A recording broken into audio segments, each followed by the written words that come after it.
Oke teman-teman, balik lagi di channel Alfi Rizky. Kali ini saya akan mereview alur cerita film Taza. Sebelum menonton jangan lupa di subscribe, like, dan komen.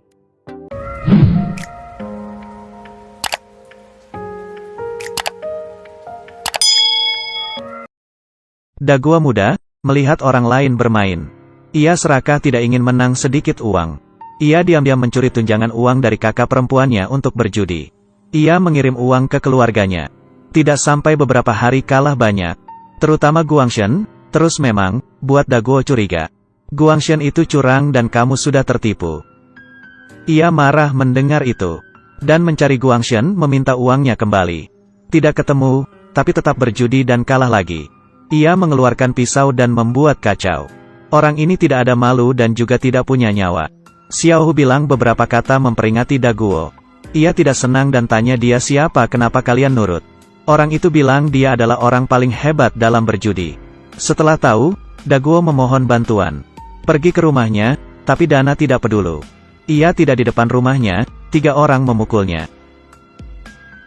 Tapi ia tidak menyerah, tetap datang. Akhirnya Dana mengalah. Baik, aku terima kamu. Daguo senang. Setiap hari belajar melihat Dana berjudi. Pejudi macam apa selalu dapat kartu jelek. Dari yang ia pelajari, ia mulai ahli. Dana akan membawanya ke pertarungan Besai. Sebelum bertarung, ia memperingatkan. Di Korea, ada 3 orang penjudi terbesar. Pertama saya, lalu 2 lagi telinga dan Scar. 1 telinga telah dibereskan oleh Sheriff Kucing Hitam. Bukan hanya ingin menang, tapi juga ingin tangan. Daguo dengan santai jawab, takut apa? Kamu Scar, aku Simba, saya takut. Ia menari-nari. Daguo dan Dana sampai dan bertemu dengan mantan pasangannya. Ketiganya diam-diam bekerja sama untuk menipu. Dana mau bawa Dage pergi. Sampai di kereta Daguo menyesal. Pagi hari cari uang, malam hari belajar. Merasa sangat bosan. Tanpa sengaja bertemu dengan orang yang dibahasnya. Ia akhirnya memutuskan untuk tidak ikut. Dana pergi sendirian. Kehidupan Daguo jadi nyaman. Pagi hari main, malam hari minum. Beberapa hari kemudian ia dapat kabar, Dana meninggal. Ia dibunuh oleh seseorang saat di kereta. Ia tahu pasti pria yang waktu itu. Ia merasa bersalah kenapa tidak ikut dengannya waktu itu. Ia bersumpah akan balas dengan atas kematian Dana. Pria itu hilang. Ia meminta Siang Siu untuk menyuruh orang mencarinya. Terus berjudi dan menang. Ia berkenalan dengan pria mulut besar. Mereka berlari untuk menghindari polisi. Mendengar logat bicaranya, ternyata mereka dari satu daerah. Dengan cepat mereka jadi teman. Mereka bertemu dengan bos besar. Tidak membayangkan bahwa jenderal ini adalah Guangshen. Ia benar-benar tidak ada usaha untuk melawan. Daguo bukan seperti dirinya dulu. Ia menangkap Guangshen. Kamu tidak ingat dengan saya, dulu kamu sakiti saya. Ia mengeluarkan pisau dan mau membunuhnya. Tiba-tiba polisi datang, ia dan temannya lari. Mereka pergi makan bersama. Pada waktu yang sama, mereka melihat kakak beradik ini cantik. Ia mulai menggoda. Walaupun Dazui tidak tampan, tapi ia baik. Dengan cepat mereka berhubungan. Daguo yang sekarang jadi kaya raya. Ia membiarkan Dazui bawa uang pulang ke rumah. Ia mengembalikan uang ke kakak perempuannya yang dulu ia pernah curi. Ia tidak bisa masuk dan dari luar hanya bisa melihat. Beberapa hari kemudian Siang Siu kembali. Kembali untuk berurusan besar dengan Daguo.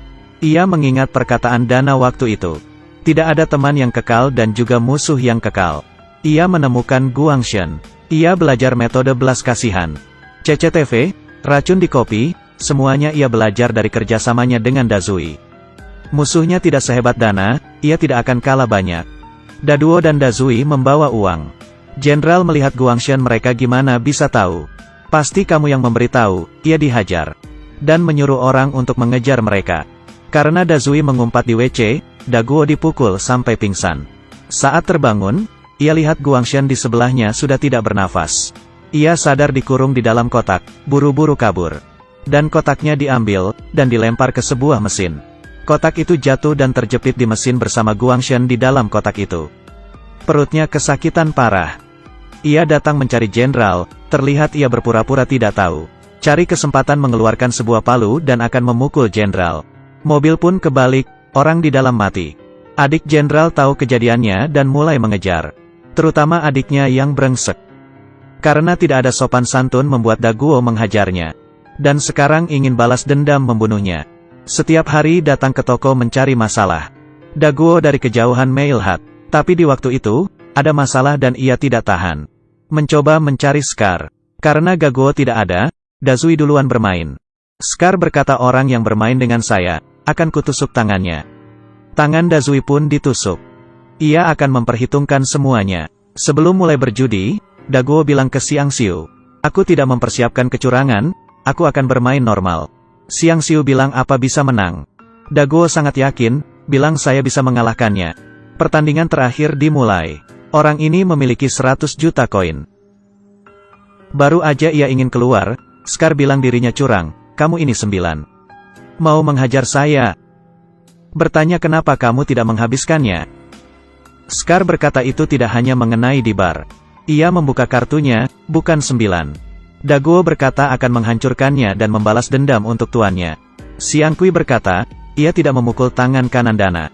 Daguo tercengang dan bertanya bagaimana kamu tahu tuanku yang mengaturnya? Saya belum beritahu siapapun soal ini. Saya mengerti, apa kamu yang membunuh tuanku? Xiang Kui tidak bisa berkata apa-apa. Ia marah dan membakar uang Xiang Xiu. Dan bawa uangnya untuk menyelamatkan Dazui. Di saat ini Scar dibunuh dari belakang. Xiang Xiu bawa kain dan menepuk api untuk menyelamatkan uangnya. Tapi api juga tidak berhenti. Uang juga terbakar habis. Ia membawa Dazui ke rumah sakit. Dazui bilang ia membohonginya. Ia bukan berasal dari Gunung Xiangya seperti Daguo. Ia tertawa tidak memasalahkannya, lalu ia naik kereta. Di dalam kereta bertemu dengan orang yang membunuh Dana. Keduanya bertengkar dan jatuh keluar kereta. Gimana pintu kereta bisa terbuka saat jalan? Jangan tanya lagi, ini semua hanya film. Ia tergantung dan memegang tas yang berisi uang. Tasnya terbuka, uangnya terbang. Semua uang bertebaran keluar. Daguo tidak kuat menahan dan akhirnya terjatuh. Polisi membuka mayat agar Xiang Xiu bisa mengidentifikasi. Apa orang yang jatuh dari kereta ini adalah Daguo? Xiang Xiu sedih dan berkata betul. Tapi di gambar terlihat tangannya yang ada tato keluar. Itu bukan Daguo tapi pria yang membunuh Dana. Daguo pergi ke Las Vegas. Bermain untuk bersenang-senang. Dari sana ceritanya dimulai. Film telah berakhir. Film ini, cukup ditonton aja. Jangan sampai ikut berjudi. Meskipun berjudi sedikit, tapi lama-lama bisa jadi besar. Inti cerita hari ini begitu banyak. Terima kasih sudah menonton.